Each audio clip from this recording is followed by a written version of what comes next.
YouTube's Creator Dashboard, among other things, has a suggestions tab where YouTube uses AI to give you video ideas based on the other content on your channel. The only issue with this being, most of these ideas are absolutely awful.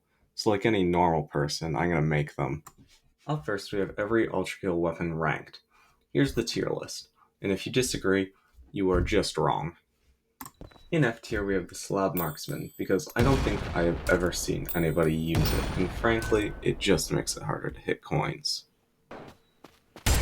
In D tier, there's the Piercer, Attractor, the Pump Charge Shotgun, and Jackhammer. These weapons aren't necessarily bad, but there's just better options out there, so I never end up using them.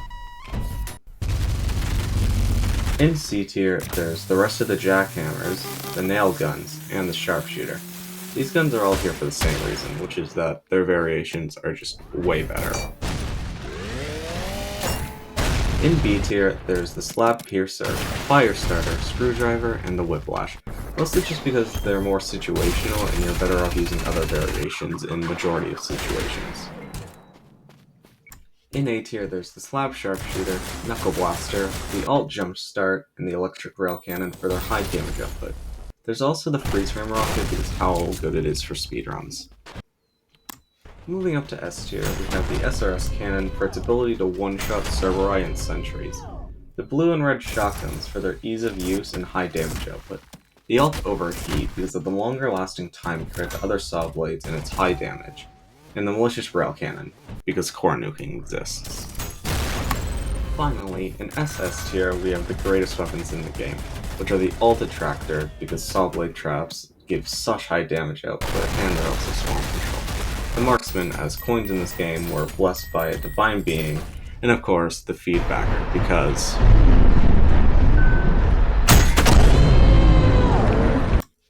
Next we have V1 or V2. Which Ultrakill is better? Well, after extensive research, looking at all the facts and all of their feats, I'm gonna be entirely honest. V1 might be a little bit better.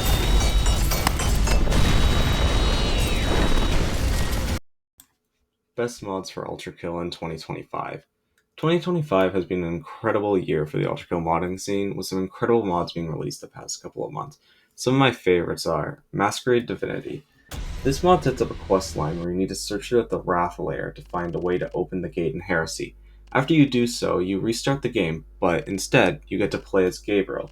This features new weapons abilities for the player, such as using Gabriel's sword, which you can use to joust enemies, and you also get the ability to fly later on.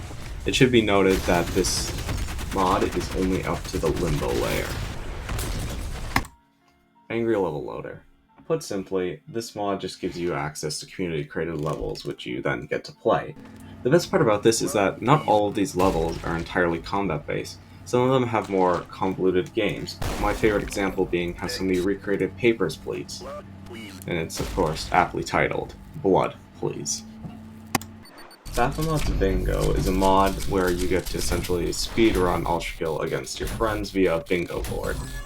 It can either be based off of style or time, and the goal is, of course, to get 5 in a row without an opponent stealing one of your times. Stray mode is very similar to Masquerade Divinity, but instead of playing as Gabriel, you get to play as a Stray, and you only get 80 health and 2 dashes. Though this mod is only up to the Lust layer, it's incredibly made, so I'd highly recommend it. The UltraEvents mod is interesting. It causes an event to happen every 5 seconds. These events, of course, range from, just firing your gun, summoning Jesus Prime, or warping reality itself. By the way, all of these mods can be found on Thunderstorm Mod Manager, so if you want to play them, that's where I'd go to. Exploring the lore of Ultrakill. Well, joke's on you. I already made this video, and it's the greatest piece of media that has ever been published. Ever. Ultrakill lore explained poorly. 10 Secrets of Ultrakill. I'll be honest, we're just gonna watch Mojo this one. Coming in at number 10, we have the mysterious Druid Knight and Owl. These guys can be found in 4-3, and they're on the list for the sole reason of you can nuke them.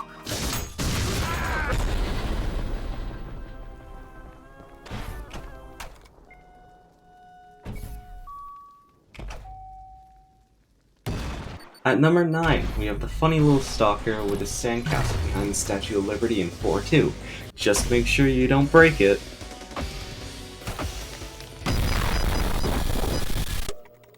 Number 8, we have Hank Jr., which exists for the sole reason of giving you a purpose in life. I hope you make his Hank sisters proud.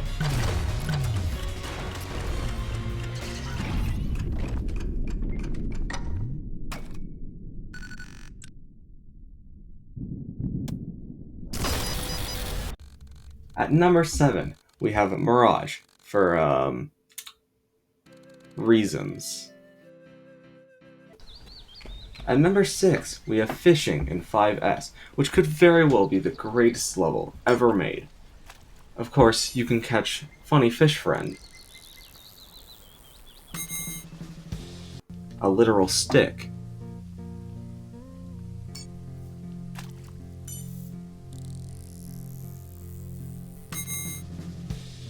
or a bomb.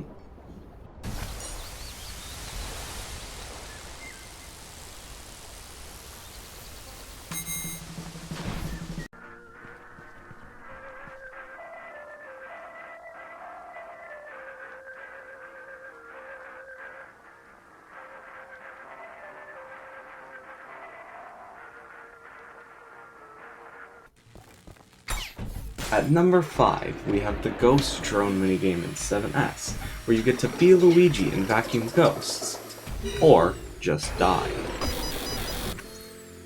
At number 4, we have Jackie Go and his reality-bending powers, as who doesn't love needing to reopen the game?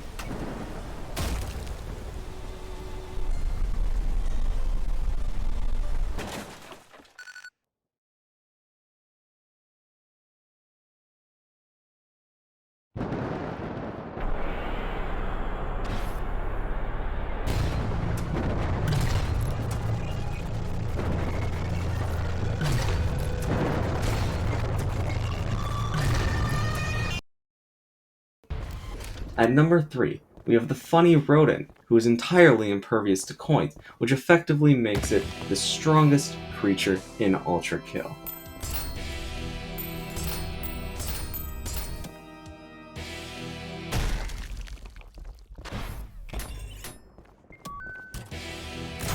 There's also the big one, I guess.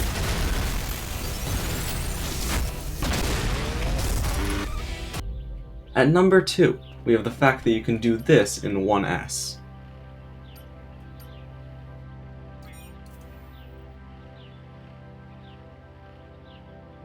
And finally, at number 1, the greatest secret in all of Ultrakill is...